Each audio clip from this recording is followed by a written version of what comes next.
All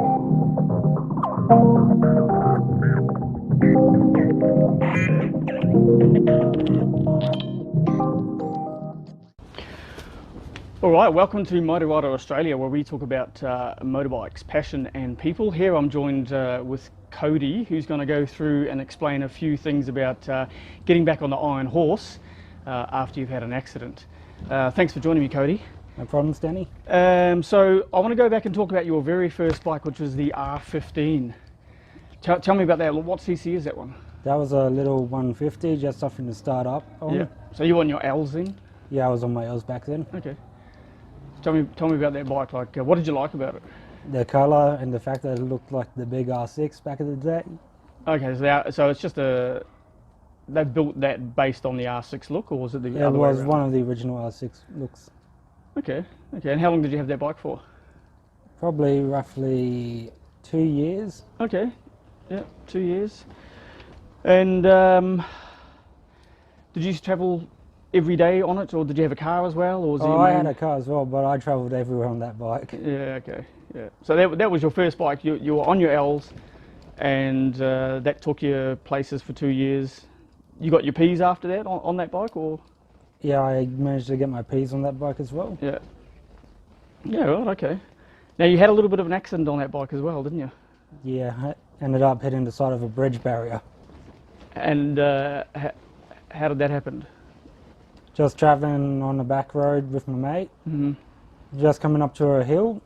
There was no sign saying gravel on road, sharp turn ahead, just saying bridge ahead. Yeah.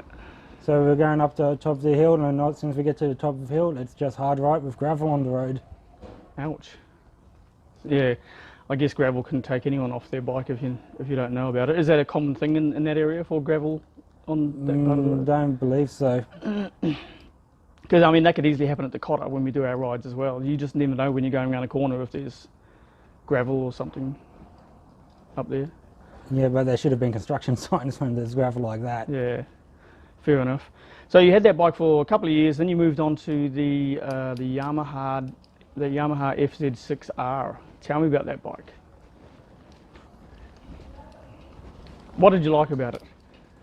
That I got it for a cheap price and it was quick. Is that the only reason why you got that bike, or you had Yamaha? Your first bike was Yamaha. Yeah. So you obviously like Yamaha then. After Yeah, that pretty one. much. There's a little backstory to the Yamaha. Okay, tell us about that backstory. I pretty much remember my grandfather having an old Yamaha trail bike in the back of his shed, and he tried fixing that up for me. So that's pretty much probably where the Yamaha passion comes from. Yeah, that makes sense. And that also had a 94 sticker on there. Now, so a lot of those bikes, I haven't seen that 94 sticker. Is there a reason why that had 94 on it, or was that how you got it? No, I put that 94 on. What does that mean? That's my birth year. Fair enough. Fair enough. Well, it looks good. I thought it was actually like a racing sticker. Or Oh, that apparently was. That's how they identify your racing number, by your birth year. just sometimes. by your birth year. Okay, fair enough. Yep. And so you had that bike for how long? I believe that was probably. Let's see, 2013. I got a thing on this one. Let's see. Pretty much believe from 2015 to 2017, I believe. 2017. 2017 is when you had the accident on it as well, eh? Yeah. I want to hear all about this because I've got some decent footage and some pictures. Which, for the viewers, I'm gonna play you some footage of Cody's ambulance. Actually, sorry, helicopter trip. Yeah, helicopter. Helicopter trip to the hospital, and take me back to that day. Like, what happened? It was. I've also got a news article as well that says 5 a.m. Just after 5 a.m. is when the Just accident. after 5 a.m. Take me back to that. Pretty much just jumped on the bike, heading to work. Come around into a dark corner, next thing I know the bike's on its side.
So you don't actually remember the accident? I don't remember coming off. Yeah. I couldn't imagine you'd remember considering the injuries that you had. What happened? What happened there? My injuries? Yeah. The injuries that I was aware of at the time was just a broken arm. Okay. That's when I was regained conscious because I could not move my left arm. Yeah. Later on down the track in hospital, I found out I had a broken pelvis. And then after I got out of hospital, it just got a little bit shady after we found out there was more than just that. We found out, so we were already aware about the broken arm and broken pelvis. Then we found out that they didn't tell me anything about my broken ribs, my collapsed lung, my heart or kidney issues. All of that from the accident? I believe so. Yeah, and so I've also got a shot of they did an X-ray, a full body X-ray from say here to here. What are we looking at in that X-ray? What? That was just one of their new fancy 3D X-ray pictures. I thought that might be interesting for you. Yeah. So is there anything on there that they pointed out? If you have a look at the left arm, you can just see how it snaps there. Yeah. Okay. And your mum? Oh, there's a picture of you and your mum, is it? Yeah, that's my mum. Yeah. So I mean, I don't know. Obviously what it's like because I don't have kids, but I can sort of try and understand how she was feeling seeing you. Did she take the video of you by the chopper? Yeah, that was. There's a bit of a funny story there because I believe it was one of the police officers or paramedics said, "You better film this, otherwise he's never going to forgive you." So she went ahead and filmed it, obviously. Yeah. What I mean, you know, obviously that she got put through a bit of turmoil and seeing her son getting choppered away to hospital. Oh, it got a bit worse. Did it? Yeah, that wasn't the scary part. The scary part is when she got to hospital and nobody knew where I was. She was there till 11 p.m. asking them where I was, and then she broke into the nurse's station and kept going, "Where's my son?" Oh, so no one even told her if I was alive. Did they know that she was turning up to the hospital when? Well, obviously not.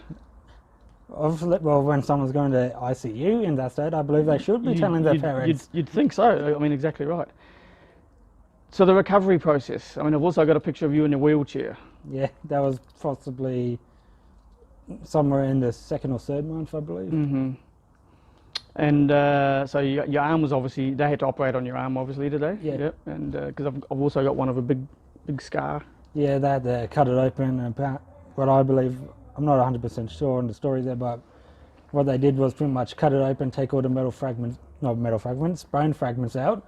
Oh, yeah. And then welded and bolted them to those metal bars, and then stuck those metal bars back in. So that's that photo I've got of the metal bar. Yeah, all those metal bars and nails. Yeah, yeah. That's the internal bit of the arm, and it's permanently like that now. Yeah, okay. And you had an A-frame on your pelvis as well? Yeah, an A-frame in my pelvis and 2 screws that are connected to my spine half. So the recovery was a long recovery, I take it? 74 days. And you were walking, but they said that there was going to be issues or something, wasn't there? Oh, they said I was never going to walk again. Yeah. What do you think changed that? Your mindset? I don't know. Wanting to get back on a motorbike again? I don't know, just didn't want to give up. Yeah, and that's the thing, because sometimes if the mind fails, the body follows. So you're probably in a good frame of mind of getting yourself better. And that wasn't exactly the first bike I got back on. The first bike I ever got back on was a little bit of an issue that I had to get through. You remember that track bike I showed you? Yes, yeah. We'll put a picture up of that track bike as well, guys. It's a nice track bike. Yeah, I left that at a friend's place to get the battery redone. Yep. Because I had to sell it because of I kind of lost my job after that crash, so I needed money to come up for rent. So it was over at his place getting the battery charged so I could sell it. But I needed to ride it back to my place because I didn't have a way getting it at home. Of course. So I pretty much took that back home on. So that's pretty much the first bike I was back on was my track bike.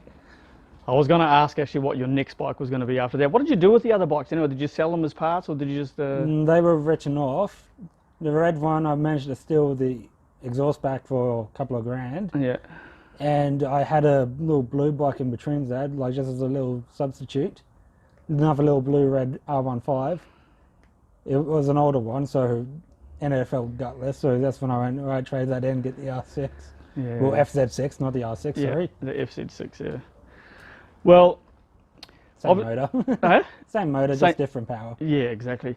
We're sitting here right next to his current bike, which is the Yamaha R3, and I have to say it's a good-looking bike. Actually, from the front, it looks like a wasp, and I guess that's what most of the Yamaha bikes look like in the front, Pretty much a bug of some sort. like a bug.